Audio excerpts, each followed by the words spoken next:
Eh, en esta ocasión, la conferencia magistral Ignacio Chávez, tuvimos la gran satisfacción de que el expresidente y un gran académico, un gran internista, un gran gastroenterólogo y por supuesto un excelente hepatólogo, el doctor Enrique Wolpert Barraza, haya aceptado para dar esta conferencia sobre una problemática que él, junto con David Kersenovich, vienen manejando durante los últimos años en forma muy intensa y muy profunda. Entonces yo le agradezco mucho a Enrique Wolpert que haya aceptado en participar. Te doy la palabra, mi querido Enrique, para que in vitro, o sea, en forma virtual, le llamamos in vitro ahora, en forma virtual, nos hagas favor de presentar tu conferencia. Generalmente no tenemos réplicas después de estas conferencias magistrales, pero dado que se encuentran altas personalidades en esta ocasión, podríamos tener una o dos o tres palabras después de la conferencia de nuestro amigo y de nuestro querido expresidente Enrique Wolpert Barraza. Adelante, Enrique. Gracias, señor presidente. Pues si me hacen favor de pasar la plática, está grabada, no se pudo hacer presencial, como ustedes lo estamos comprobando ahora, y si le empiezan a pasar en la cabina, la tienen, por favor. Es un gran honor, José, te aprecio mucho, te agradezco mucho la invitación para dictar esta conferencia que lleva el nombre de nuestro maestro queridísimo Ignacio Chávez. Doctor José compañeros académicos, señoras y señores, agradezco la invitación para dictar la conferencia Ignacio Chávez. Es para mí un gran honor. Esta conferencia, dedicada a la memoria de un gran médico mexicano, promotor de la carrera de médico de hospital, promotor de la ciencia, rector de la Universidad Nacional Autónoma de México e impulsor de una especialidad a la que dio dimensión universal en el instituto que hoy lleva su nombre. Así inicia el año académico de nuestra corporación y voy a comentar con ustedes cuál es el papel que tiene México en el plan de la Organización Mundial de la Salud para lograr la eliminación de las hepatitis virales para el año 2030. Las enfermedades del hígado son un problema de salud pública. Representan la 7ª causa de mortalidad general, siendo las hepatitis por virus la 2ª causa de muerte de los padecimientos infecciosos por arriba de VIH, malaria y tuberculosis. En 2017, la Organización Mundial de la Salud publicó el Informe Global sobre Hepatitis, en el cual señala que la hepatitis por virus es un problema de salud público que requiere de respuesta urgente y trazó una estrategia para lograr para el año 2030 una reducción del 90% de nuevas infecciones y una disminución del 65% en la mortalidad por hepatitis virales, y esto fue comparado con la base global de datos de 2015. Es decir, se evitarían de 1.4 millones de muertes en el 2015 a menos de 500,000 para el 2030.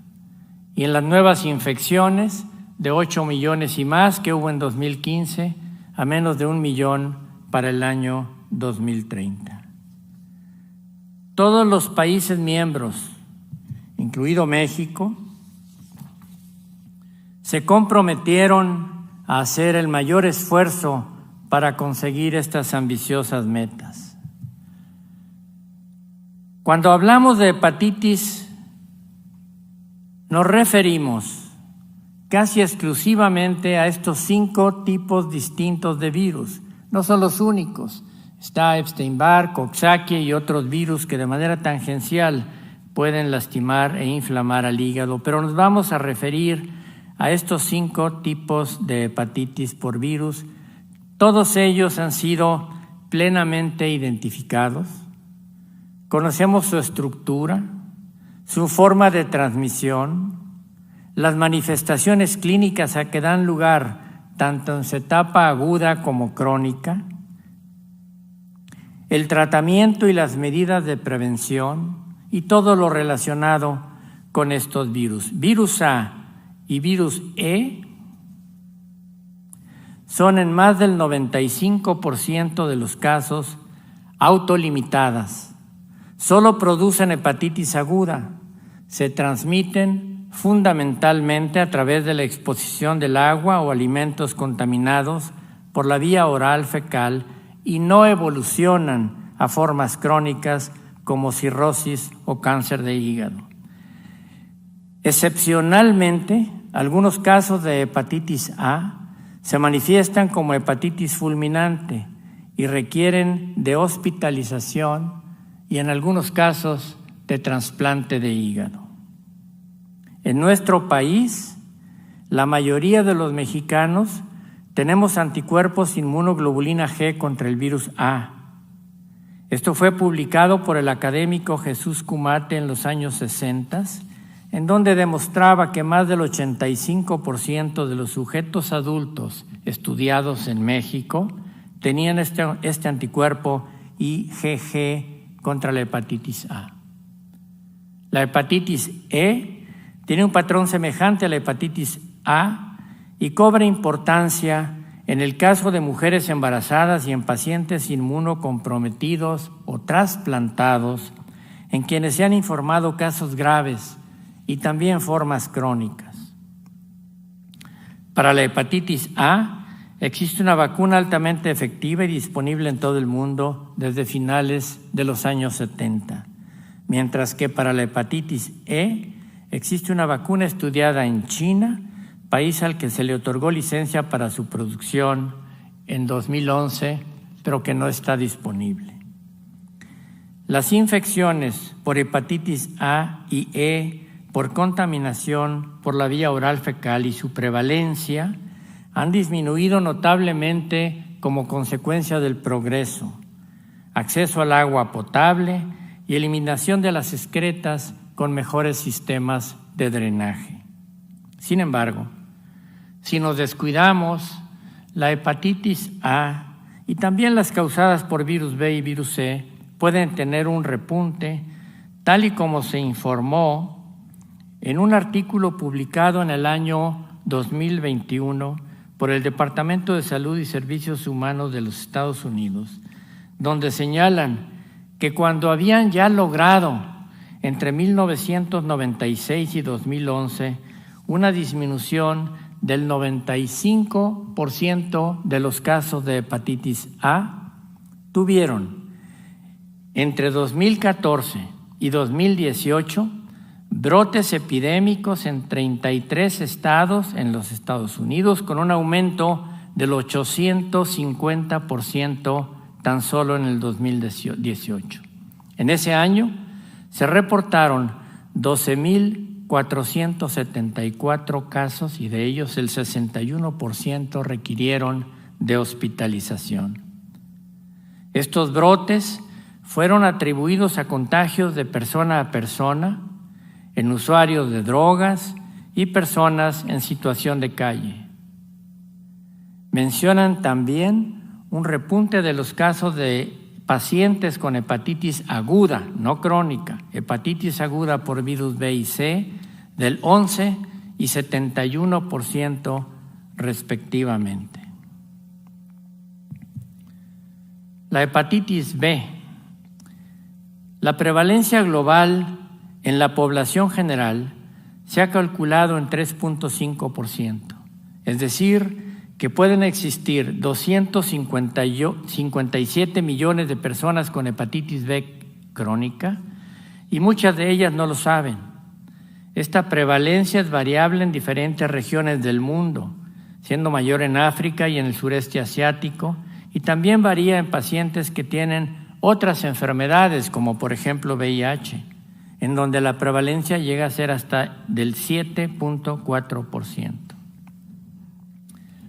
Lo mismo sucede en aquellas personas que se inyectan drogas ilícitas y en hombres que tienen sexo con hombres. Más de la mitad de las personas infectadas, aproximadamente el 68%, desconocen que lo están, ya que son asintomáticos y solo manifiestan la enfermedad cuando aparecen síntomas y signos de cirrosis y de insuficiencia hepática avanzada. La mayor parte de las infecciones por virus B ocurren alrededor del nacimiento y en los primeros años de la vida. Sin embargo, se han publicado en los últimos años brotes de hepatitis B en jóvenes usuarios de drogas intravenosas y también por transmisión sexual. De ahí la importancia de la vacunación universal. Hepatitis C. La infección por el virus C causa hepatitis aguda y en más del 80% de los casos evolucionan a formas crónicas. La prevalencia global de hepatitis C, tomando en cuenta solo a los pacientes con viremia, es decir, aquellos con hepatitis crónica y activa, se ha calculado en el 1%, es decir, alrededor de 71 millones. La prevalencia y la incidencia han venido disminuyendo en los últimos años, no así la mortalidad, y la mortalidad es consecuencia de las complicaciones tardías, cirrosis, insuficiencia hepática avanzada y cáncer en pacientes infectados que no recibieron tratamiento. En México tenemos una prevalencia menor, alrededor del 0.4 al 0.6%, pero varía y es mayor si estudiamos, por ejemplo, pacientes en hemodiálisis, en quienes se ha reportado hasta 7.4%, en enfermos con VIH es todavía mayor, hasta 12.1%. Un problema importante lo representan los sujetos privados de la libertad. Hay varios informes publicados de la mayor prevalencia de hepatitis B y C en personas que están en prisión, y esto ocurre casi en todos los países. Aquí en la Ciudad de México se estudió y se corroboró la magnitud del problema en las prisiones, encontrando una prevalencia del 3.3%, la cual fue considerablemente mayor, hasta el 43.1%, si los prisioneros tenían historia de uso de drogas inyectadas. Las personas que se inyectan drogas intravenosas y los hombres que tienen sexo con hombres tienen el mayor riesgo de infectarse, no solo con virus B y C, sino también con el VIH. La hepatitis D está causada por un virus incompleto, el virus D o delta, que se transmite en la mayoría de los casos por vía percutánea y que infecta únicamente a aquellos pacientes que ya tienen hepatitis por virus B. Este fenómeno, al que se conoce como superinfección, agrava considerablemente el pronóstico de los enfermos con hepatitis B. Hoy debemos de considerar también el reto que constituyen las poblaciones migrantes y que se ha acentuado recientemente. Algunas personas de estas poblaciones tienen enfermedades del hígado y no lo saben, y si no hacemos un diagnóstico oportuno y damos el tratamiento adecuado, se van a agravar y constituyen, además, una fuente potencial de contagio si están infectados con los virus B y C. Al hablar de los esfuerzos de México para apoyar la iniciativa global en la eliminación de las hepatitis por virus, me voy a referir únicamente a las hepatitis B y C y no a las hepatitis A, D y E.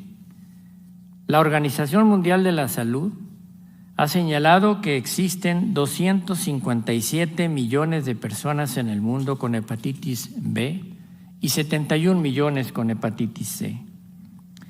Estas son las 2 hepatitis virales que evolucionan a formas crónicas y se asocian a cirrosis hepática con sus complicaciones y a cáncer primario de hígado, y son responsables del 96% de la mortalidad por hepatitis.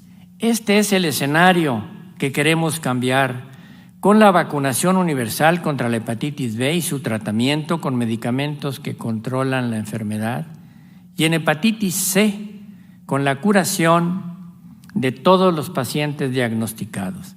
No va a ser fácil lograrlo. Se requiere del trabajo conjunto de las naciones, implementando modelos educativos que ayuden a concientizar a la sociedad de la existencia de las enfermedades del hígado y en particular de los hepatitis. A eliminar el estigma y la discriminación que pueden sufrir los enfermos con estos padecimientos. A diseñar esquemas de tamizaje para lograr el diagnóstico en grandes núcleos de población, sobre todo en grupos vulnerables. A educar sobre las consecuencias del uso de drogas ilícitas y también de las sustancias que, siendo lícitas como el alcohol y los psicofármacos, cuando se consumen en forma exagerada, son causa importante de enfermedad hepática. La eliminación de las hepatitis por virus implica también derivar los esfuerzos de la atención de individuos a un enfoque de salud pública, para interrumpir así la transmisión de la infección a través de la prevención y el tratamiento oportuno. Se requieren estrategias innovadoras de financiamiento para apoyar un programa nacional con el concurso de organismos no gubernamentales y la sociedad civil en general. Todos tenemos un papel fundamental y debemos insistir que el programa para la eliminación de las hepatitis virales esté en la agenda de salud del gobierno. Desde el siglo II de nuestra era, Galeno reconocía el valor de la medicina preventiva y el fomento de la salud cuando señalaba, y cito, como la salud precede a la enfermedad en importancia y en el tiempo, hemos de considerar en primer lugar los medios para preservar la salud y después la mejor forma de curar la enfermedad. Fin de la cita. Hoy disponemos de vacunas. Las vacunas nos han permitido evitar muchos padecimientos infecciosos y eliminar de la faz de la tierra a la viruela que ocasionó millones de muertes en todo el mundo.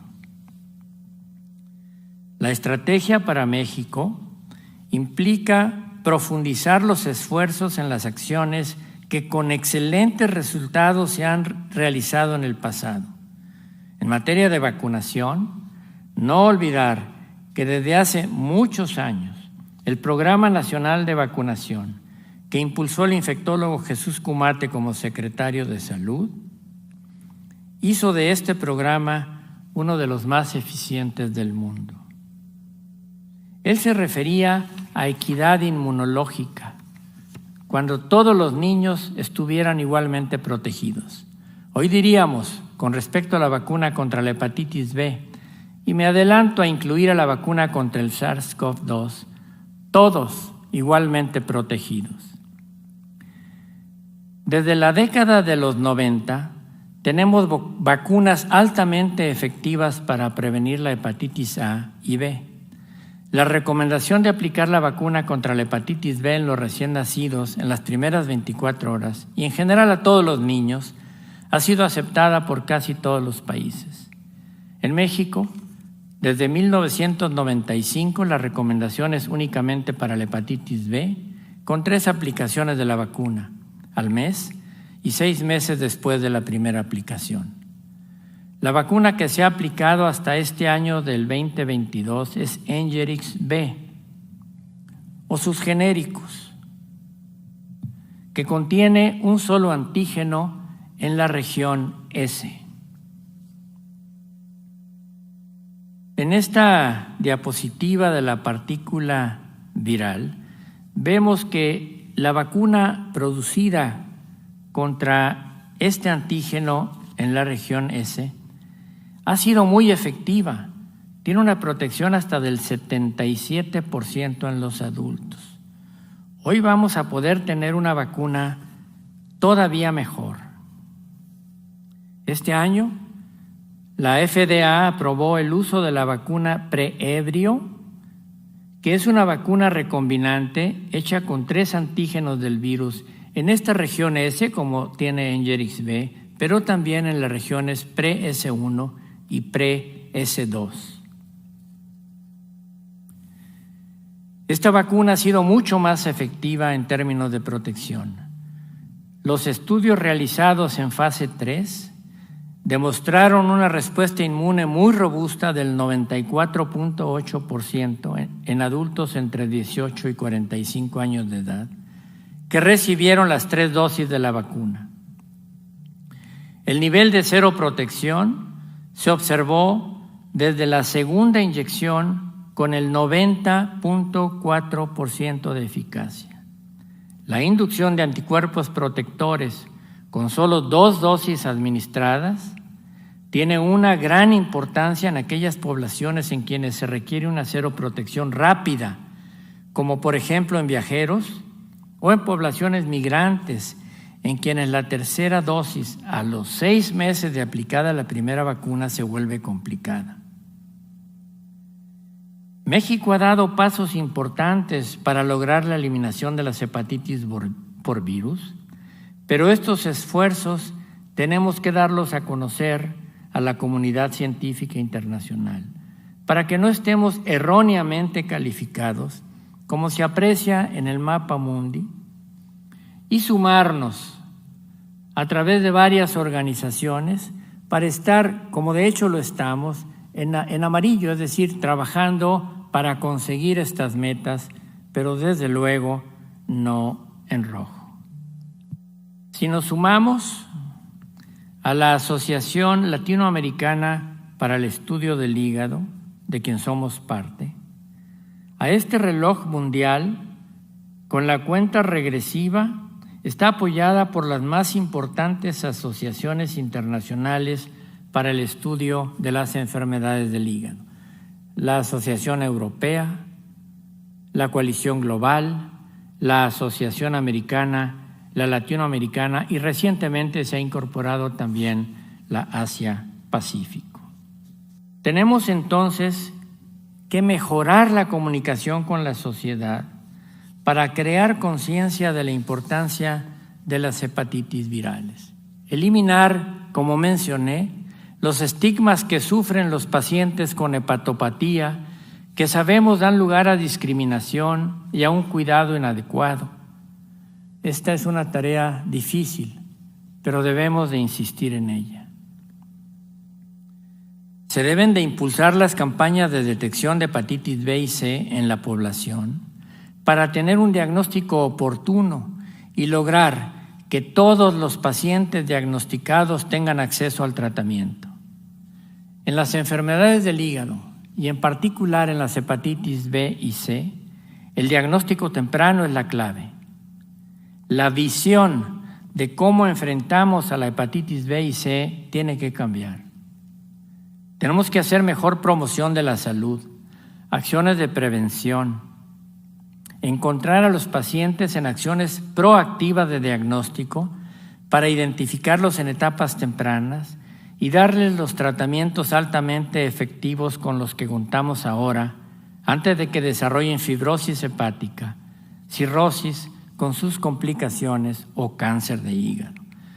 Esto es mucho más costo efectivo que si nos dedicamos a tratar las complicaciones de la cirrosis o el cáncer de hígado. Podemos esperar mejores resultados si incluimos definitivamente a la atención primaria en el diagnóstico y manejo de las hepatitis por virus. Los médicos generales entrenados son capaces de hacer el diagnóstico temprano y dar en el centro de salud en su consulta, hacer el diagnóstico, dar el tratamiento y llevar a cabo la evaluación y la vigilancia sin tener que solicitar la intervención del gastroenterólogo o el hepatólogo, a menos que el enfermo ya tenga cirrosis o cáncer. Los epidemiólogos han señalado que en vista de que las hepatitis virales interactúan con otras enfermedades infecciosas que constituyen una amenaza para la salud pública como VIH e infecciones de transmisión sexual, lo que llaman sindemia, aconsejan un enfoque que proporcione múltiples servicios integrados y coordinados para grupos de población vulnerable que están expuestos a estos padecimientos, evitando así la duplicidad de esfuerzos y optimizando los resultados. En el año 2017, cuando se publicaron los objetivos de la Organización Mundial de la Salud, varias organizaciones en México nos dimos a la tarea de formar una coalición para trabajar en el cumplimiento de los objetivos que he mencionado. Así, con el concurso de la Fundación Mexicana para la Salud Hepática, con instituciones de salud públicas y privadas, organismos no gubernamentales, con la academia, con la participación de asociaciones de especialistas, con hepatólogos y expertos en salud pública y con asociaciones de pacientes y sus familiares. Nos reunimos en numerosas ocasiones para implementar la mejor estrategia que consideramos sería la mejor. Publicamos varios artículos de difusión y de detección de hepatitis C en la población.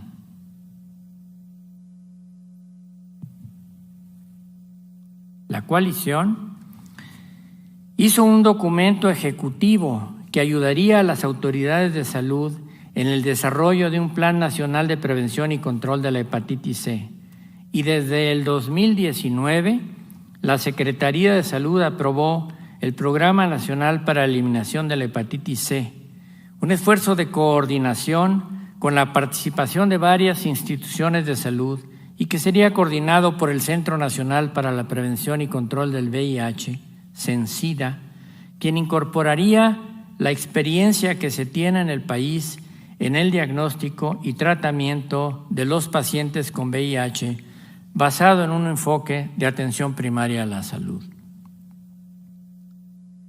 La Asociación Mexicana de Hepatología inició una campaña de diagnóstico y tratamiento de hepatitis C.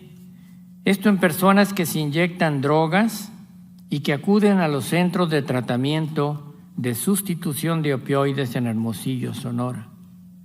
La Secretaría de Salud lleva a cabo el estudio y tratamiento de pacientes con hepatitis C en el Hospital General de México Eduardo Liceaga y en el Instituto Nacional de Ciencias Médicas y Nutrición Salvador Subirán. El Instituto Mexicano del Seguro Social había realizado hasta el 2019 90,000 pruebas de tamizaje y había tratado con los antivirales directos de última generación a más de 3,000 pacientes. En el Estado de México, la Secretaría de Salud inició el estudio de 28,000 personas privadas de la libertad y dio tratamiento y seguimiento a todos los infectados con el virus C. En Baja California, la Organización de Pacientes Unidos por una Vida Mejor ha hecho más de 6,000 pruebas de tamizaje y ha logrado que 400 pacientes diagnosticados con hepatitis C reciban el tratamiento oportuno.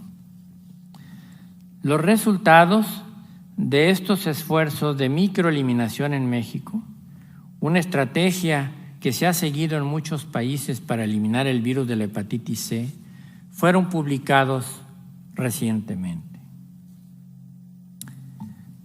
De pronto, en el inicio del año 2020, todo se detuvo. La pandemia por SARS-CoV-2 y el padecimiento que causa COVID-19 hizo que en muchos países, incluido el nuestro, los planes para la eliminación de las hepatitis por virus se interrumpieran parcial o totalmente. El plan de eliminación de las hepatitis virales se lleva a cabo en medio de una pandemia sin precedentes. Desde los primeros meses del 2020, el COVID-19 se extendió rápidamente a todos los países, infectando y causando la muerte de millones de pacientes. El informe de hace una semana señalaba la muerte de 5.619.931 enfermos. No sabemos aún hasta dónde el SARS-CoV-2 va a afectar la evolución de los enfermos con padecimientos hepáticos, pero sin duda, aquellos con hepatitis crónica por virus B y C, con cirrosis, insuficiencia hepática avanzada o con cáncer de hígado, están en mayor riesgo de tener complicaciones más graves y una mayor mortalidad por COVID-19.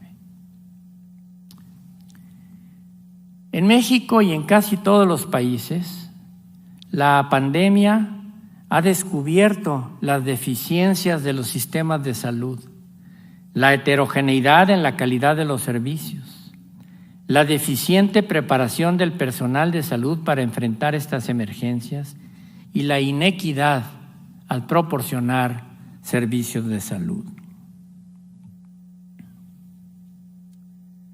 La pandemia ha impactado negativamente en el Programa Nacional de Detección de las Hepatitis Virales, en el diagnóstico y el tratamiento oportuno de los pacientes y en la aplicación de la vacuna contra hepatitis C en todas las edades y dificulta el cumplimiento de la meta de lograr su eliminación para el año 2030.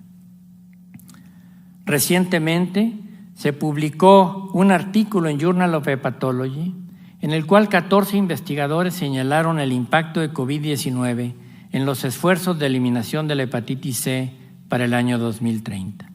Estudiaron, mediante modelos matemáticos previamente validados en el estudio de 110 países, cuál sería el impacto de la interrupción de los programas nacionales de escrutinio, diagnóstico y tratamiento de los enfermos con hepatitis C durante un año completo, el año 2020, y lo compararon con la no interrupción del programa.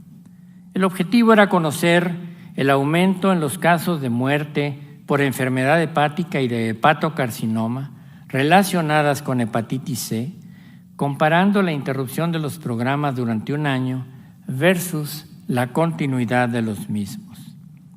Los resultados mostraron un exceso global de hepatocarcinoma de 43.800 y 72.300 muertes adicionales relacionadas a hepatitis C. ¿Cuál va a ser el impacto si el programa se ha interrumpido no solo un año, sino 2 años? No lo sabemos.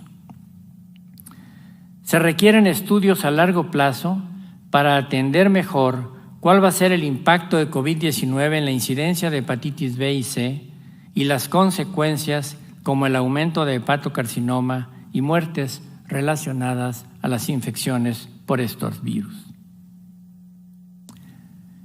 La Academia Nacional de Medicina ha tomado un papel relevante en la difusión del conocimiento de todo lo referente a esta pandemia por SARS-CoV-2.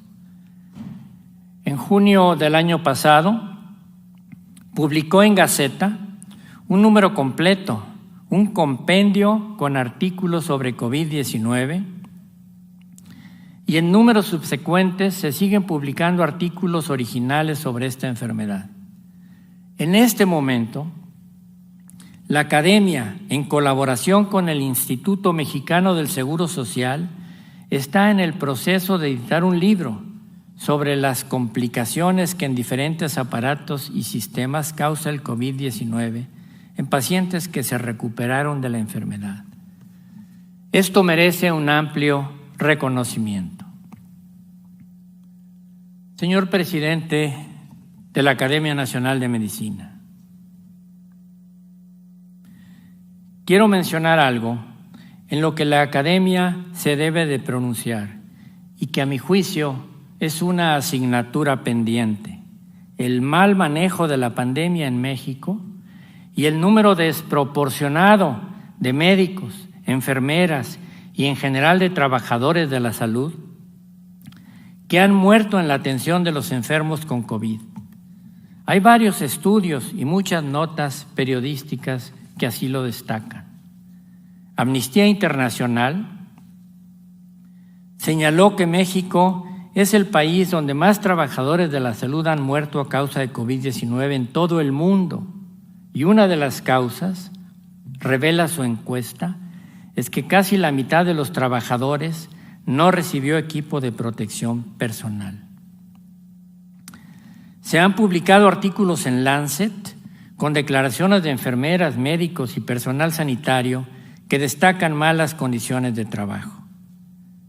La pandemia no ha terminado. El personal de salud está cansado, con burnout, y tenemos la obligación moral de hablar en su defensa. Muchas gracias.